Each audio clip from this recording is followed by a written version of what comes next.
Shruti reminded Sanjana again that her marriage should not be postponed for too long. Marriage at this age? Why are you just joking? Think about what people will think. Shruti had discussed this issue with her friend many times before this. Today she said again, think about yourself a little, you idiot. You have spent 45 years alone like this. When your loneliness, worries, and hardships are haunting you, will the people for whom you have sacrificed your life for all these years come to question you? People will think what you think. What kind of people are you? Why do you need the help of these bad people who laugh at you when you are struggling, who play around with you, and who die of stomachache when you get up? Even if you don't get married, you are just a subject for their gossip talk, that's all. Why are you so angry? Your BP has been increased unjustly. It has been so many years. Let whatever happens happen. When she finished speaking, Shruti had left. Both were close friends living in the same colony. Married, Shruti is a mother of two children. Sanjana, 45, is still a virgin. After Shruti left, Sanjana looked at herself in the mirror. As she said, she felt like half her life had passed. She had only been interested in looking at herself in the mirror when she was 20. Gradually, everything went away. Even when she combed her hair, she would comb it 4 to 6 times with a comb, braid it, and apply saffron or bindi out of habit. She had no interest in any powders. This is how she wanted to look at herself in the mirror. The matted hair, the dry skin, the slightly loose cheeks, the wrinkles near the chin, the dark circles under the eyes, all of it was a sign that her youth had slipped away. She had never paid attention to beautifying herself. Today, she slowly shaved her head and started remembering old thoughts like let's braid it neatly. She was still 20 years old when she was studying in the second year of her degree. At that time, her father had died accidentally in a road accident. She did not have her own house. Her mother did not have a job either. The pension money that was coming to her mother's name from her father's office was not enough to run the family. She was the eldest with a brother and a sister. House rent, childcare, school fees, their education, the expensive life in Bengaluru seemed very expensive. Her sister was still in 10th grade, her brother in 2nd grade. Knowing the serious situation of the family, Sanjana started looking for a job based on her education. Her only goal was to somehow help her mother and lead the family. A few days later, she became a primary school teacher in a private school. She did not know whether getting this job was a blessing or a curse. The only way forward was to sign for 5,000 and accept the 3,000 she gave. It was like the court of private schools. Otherwise, she would have to go to work as a clerk for 2,000. Amma, who entrusted her with the responsibility of her younger brother and sister, started cooking and running the house on time. By the time 2 years had passed, a groom started coming here and there for her marriage. Amma said absolutely no. First, the second daughter gets married. Let the son find a job and settle down. Then Sanjana's marriage. She told everyone. That lower middle class family was somehow limping along. Slowly, her brother and sister started going to college. Their demands increased day by day. Mom would spend lavishly without any restraint. All she knew was to leave any income she got to her mother. She worked as a schoolboy all day Saturday for homework at 6 pm and was released at 9 pm.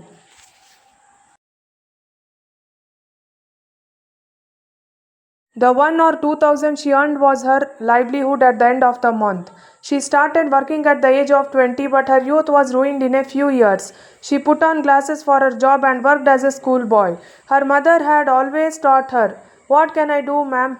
I am a woman without a husband. I don't know any other way to earn a living. I work as a housemaid for 3 days. You have to live for this family, not for yourself anymore, she said, and she put a curb on her mind as if she was living to bear that burden.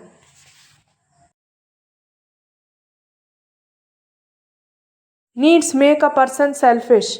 If she was late leaving for work or if someone dropped her off while coming from school, her mother would ask her 1,000 questions and make her open her mouth. The fees of the boys who come for tuition should go directly to her. In short, she stood by her feet, telling the young girl not to be fooled by love. She made her mind that she should always work for this family. I told her 100, if not 1,000 times. Look, you are a grown up girl. Don't raise your eyes and let any male colleague talk to you. Don't ever believe that this male class is love. The great responsibility of bringing the children of this house to the shore is on your shoulders. After Swarupa's marriage, Mahadev's BE studies, he should become an engineer. Then I will choose a beautiful groom and stand in front of you and marry you.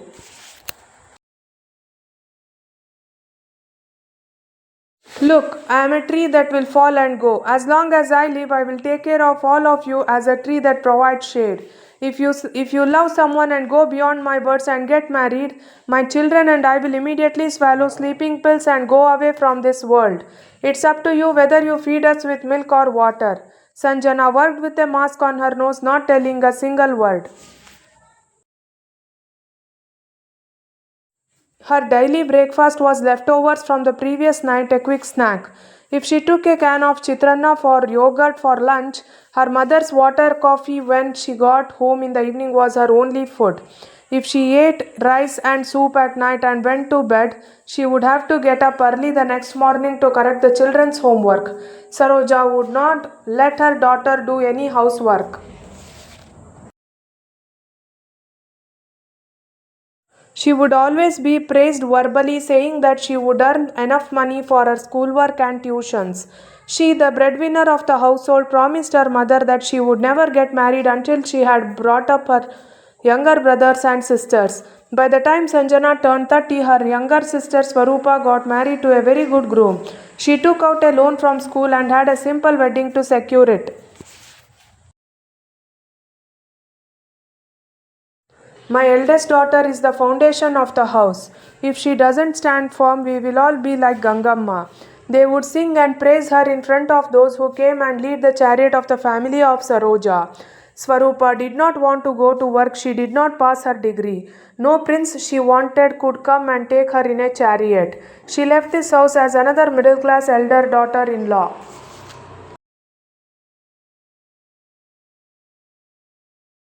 She had to tell her sister 1,000 times that she should not dream too much, that she did not have the strength to spend so much. Swarupa married Dhruv and left with 1,000 grievances. Although she could not give a large amount of dowry to the house, Sanjana was exhausted when it came to meeting the expenses of the wedding and other things. She took a loan from her PF and school fund and paid it off in 4 years.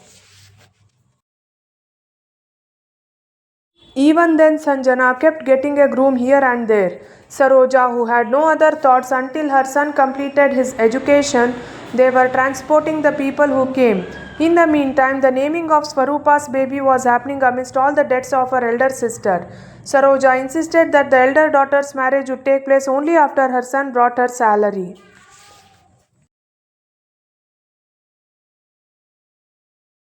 Maharaya, who did not get a seat on merit, spent 2 lakhs for her brother and even got him a seat. She had to take a loan from school again and repay it for 10 years. Just after joining college, he had to pay for his expensive books, clothes to match his mood, and expenses for traveling outside. Demands were Hanuman's tale. He always complained that he did not have a two-wheeler so that his friends could travel. Even after Maharaya completed his education, he left Mysore and joined a big MNC company in Bengaluru. When he first called his sister, he would tell her that he would make all the arrangements for her wedding. By the time 6 months had passed, the call stopped coming. As the year passed, he got a high position in another company. There he fell in love with his colleague, got married and sent a photo of the wedding reception to his sister and mother on WhatsApp. When Sanjana came to know about it, she had to console her mother, who was upset. After 2 months, her desire to see her son and daughter-in-law increased. Sanjana arranged a car herself and sent her mother to her brother's house in Bengaluru. Forgetting her daughter's worries, she left thinking that she would stay in her son's house for at least a month and come back. Feeling like a great grandmother, she drove without waiting a week. No matter what the eldest daughter worries were, Saroja took to bed worried that her son would not abandon her. Now Sanjana started working in a cycle of taking care of her mother's school and lessons. Later, using the same pretext, she admitted him to the hospital who was bedridden and wandered around for 15 days. Magaraya, who had gone to America for an office job, never came to see her. Meanwhile, his mother had passed away. Sanjana, who had completed her mother's duties by putting her brother-in-law first, was now literally alone.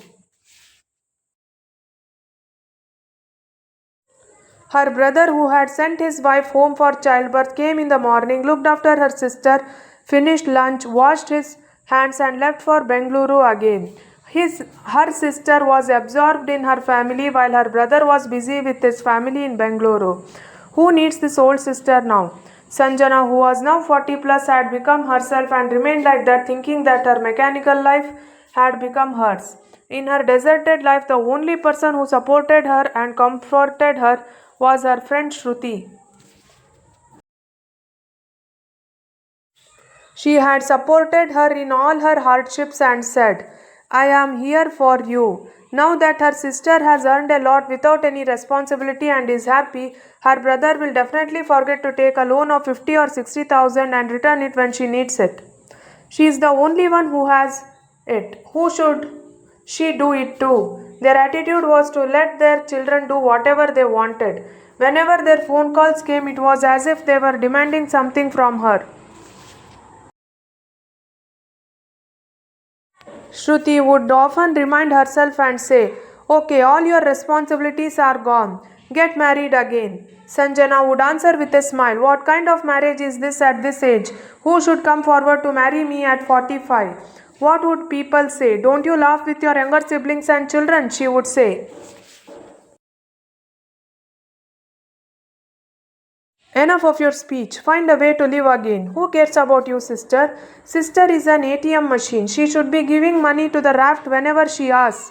Don't you have any responsibility to get this sister married to them now? Or have you put the responsibility of their children on your head? Shruti was furious. No matter what happened, Shruti insisted that Sanjana start a new life. Sanjana, yes, yes. She remained silent without saying anything. Thinking about all this, Sanjana looked at her face in the mirror again and again. In the name of responsibility, what else did she do besides betraying her mother, brother, and sister? But who did she tell about this?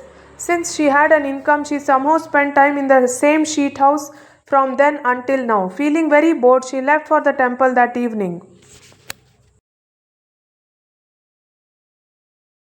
As mentioned, Shruti got Ram's details from a matrimonial center. She showed his photo to Sanjana. He was a 50-year-old widower, father of two twin children. Shruti first went to his house with her husband and inquired about everything. He had the responsibility of his elderly mother and children. At the insistence of his mother, for the sake of the children, Ram agreed to the marriage 10 years after his wife died. The 8-year-old twins were very cute. Shruti herself, like Sanjana's sister, had talked about all the marriage talk with her. Ram, after seeing Sanjana's photo and knowing the details, said that if she agreed, he was ready to marry her. He had a good job, his own house in Mysore, and a car to travel around. He had everything. He needed a daughter in law who could afford the house and love children. When Shruti came and explained the details, Sanjana initially said no. The next day, Shruti and her husband insisted a lot and explained that Sanjana also needed a life. Sanjana, who had analyzed her life again and again, said that she would talk to Ram in private. Shruti herself invited Ram, introduced Sanjana, brought bhaji coffee for both of them, and allowed them to talk in private. Ram, who knew Sanjana's sweet disposition and the struggle of her life, took her story again. He emphasized that he was getting married for the sake of his children. Sanjana directly said that she could not emphasize on sex life as she was already menopausal. Ram, who said that he only wanted a partner who would give her mental support, simply agreed to marry her. Later, he introduced the children and showed them to his mother. Sanjana, realizing his mother's helplessness, agreed to be the light of their house.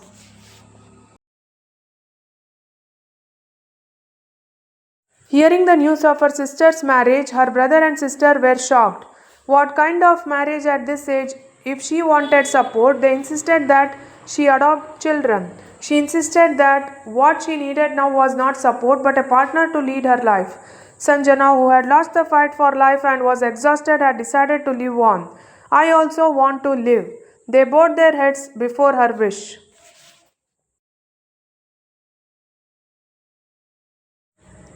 Thank you for watching. If you like this video, please like, share and subscribe to my YouTube channel.